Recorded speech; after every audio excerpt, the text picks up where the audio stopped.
Welcome to this first tutorial for the Footstool project. By the end of this tutorial, your screen should look like this, where you've begun to model one of the legs and the rail for the project. So when you open up Fusion for the first time, you'll see this screen here. Now in this case, we're going to use hybrid design because we're going to design everything in place rather than design individual parts and then bring them into an assembly. Later on, we're going to go into drawings as well. So what we do is we select hybrid, create new.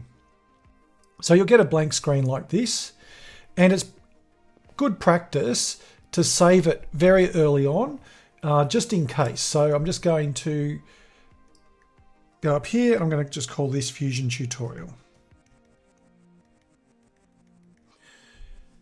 And I've got a location for that. So just save it where you know where it is. One of the techniques I'm going to be using whilst modelling this recognises the fact that the stool has a series of components which are either the same or are mirrored reflections of each other. So I'm going to be using the mirror function quite a lot. So for example, even though there's 4 legs, I'm only going to model one leg and then I'm going to use the mirror function to generate other versions of the legs. The side rail's the same, the internal rail's the same. The rear rail is slightly different to the front rail, but again, I'm going to use some techniques here that make it more efficient. Rather than having to sort of draw each component from scratch, we can actually use all of the common features and transfer them across. You'll see what I mean as I go. But the first thing I need to do, I'm going to start a new sketch off the top plane, and you'll see how I set this up kind of, sets us up for this mirror function all the way around. So we're going to work off the top planar face, this one here. And we want to create a rectangle, but in this case, rather than R for rectangle, we want a center rectangle. And we want to start from the origin, click, and then we just need to type in 270 tab 520. And I'm just going to zoom to fit so you can see that on the screen. So we've just basically got a rectangle off the top plane. Now we're not going to use this at all in our construction. This is just now a series of guidelines. So I'm just going to press escape, click and drag to select all of that and change those into construction lines. And basically you'll see this is actually a framework for where our legs sit. We're going to finish that sketch. Now over here, good practice, we've got our sketch here. We're going to rename it. And I'll just call it leg layout. Again, we'll just zoom back a bit. So the next thing we're going to do is we're going to set up our leg, start with our leg. So we can go back into this sketch here. Whoops, I just need to right click on it, edit sketch. We're going to work down in this corner here. So I might, again, just for the sake of the video, we'll zoom in, pan across, R for rectangle, and we'll start from that corner. And we just need to go 30, tab 30. So our legs are 30 by 30. We can finish the sketch. E for extrude, or just use the extrude button up there. Our legs are 300 millimeters long, I should say. And we want, in this case, a new body. In the past, I've done new components, but in this situation, we're going to do new bodies until we've got everything complete, and then we can turn them into components. Press OK. Again, we'll just get that down on the screen here. Now, the legs for the footstool have got tapers, and the tapers are on the inside faces only. So we need to set up the geometry for those. So new sketch, and instead of working off these planes, we're actually going to sketch off the front of the leg. Just make sure that you can see everything the same here on your screen. So off the front of the leg, just bring that down into the middle a bit. Alpha line. And somewhere up on this side, I'm going to just go click down. And what I want to do, I want to go to the bottom, but I want to avoid hitting that midpoint, just somewhere off the midpoint. There. All right, I might just zoom in so it's a bit bigger on the screen. So you can see I've got a blue line, meaning it's undefined. So we're going to give it some dimensions. So D for dimension, click, click, and we want this to be 20. Then we go up here, D for dimension again, and we want this to be 90. There you go, that's now fully defined. So we can finish that sketch. Now, if we go over here, we've got an unnamed sketch and also we've got an unnamed body. So let's be good and rename things, just so because we've got a few components in this, we don't get confused as to what's what. So we'll call that, obviously, I think leg is probably a good name for that one. And let's call this front taper or leg front taper, as long as you know what it is. Now we've got an extrude to do here. Cancel. Just need to click away. Yeah, we just want to select that and we're going to cut that. And we're going to do that it's one of the first processes we're going to do in the workshop in the real world. So we go OK.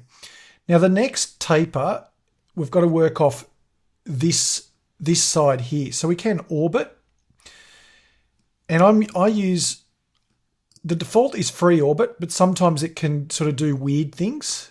So what I like to do is I like to go down and do a constrained orbit. If I go back to the home view and then my constrained orbit, I can orbit around to this face here, which is the left face. Create sketch off the left face, bring that down here onto the screen, L for line, somewhere up here to somewhere down here, just avoid that midpoint again. D for dimension, same as before, it's 20. D for dimension, 90. Finish the sketch. Let's give it a name. Leg side taper. Click away, and again we want to do that cut. So we'll go back, make sure it says over here cut, go OK. We'll go back to our home view. So we've basically now got our legs complete, or our leg complete in terms of its overall dimensions. There's a couple of things we need to do to it.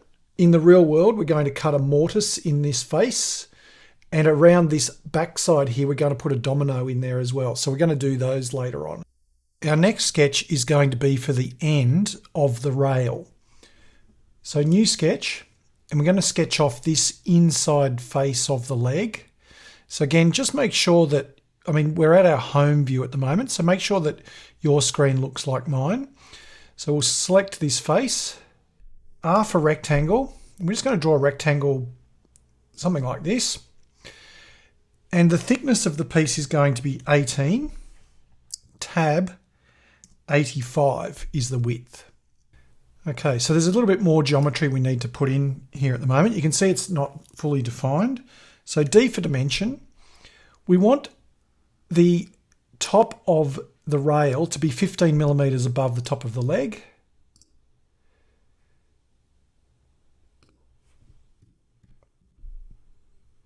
And we want it to be centered on the face. Now in this case, the easiest way to do it is to go, okay, we've got 18 and that's 30.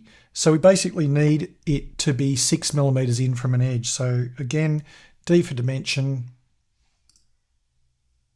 And we'll select those two edges. I'm just trying to make this as neat as possible as well. And make that 6. So that's the rail now in the right place, and it is fully defined. Now the rail is going to have a tenon in it, and there's obviously going to be a corresponding mortise or hole in the leg. So again, R for rectangle, and this rectangle is now going to be inside this other rectangle, and it is going to be 10 tab 25. So 10 by 25. D for dimension, and it's going to be 15 millimeters up from this bottom edge here.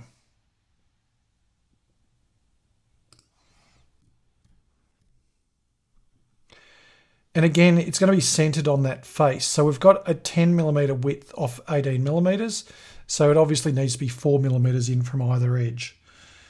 So D for dimension again.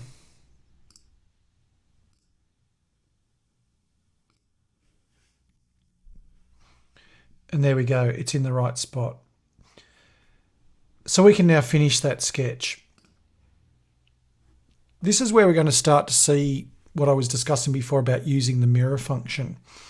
We're going to extrude out the front rail, and the front rail overall is 490 millimeters long. That includes the tenons.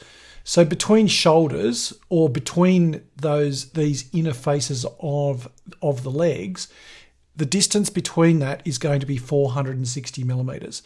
That dimension is not, set by law or anything like that. That's just my design. So in this case, I'm going to actually halve that. So if it needs to be 460, I'm going to extrude it by 230, and we'll select all three surfaces here. And we're going to go in this direction, and we're going to go 230 millimeters. Now, we've got to be careful here because we don't want this to be a join. We want this to be a new body. And then OK. It'll be useful for us. We'll give that a name in a little bit, and we'll do the sketch in a little bit as well. It'll be useful for us to turn the leg off, turn this sketch back on, and then orbit around because we want to do the tenon. So again, we're just extruding, select that surface there, and we're going to go out minus 15.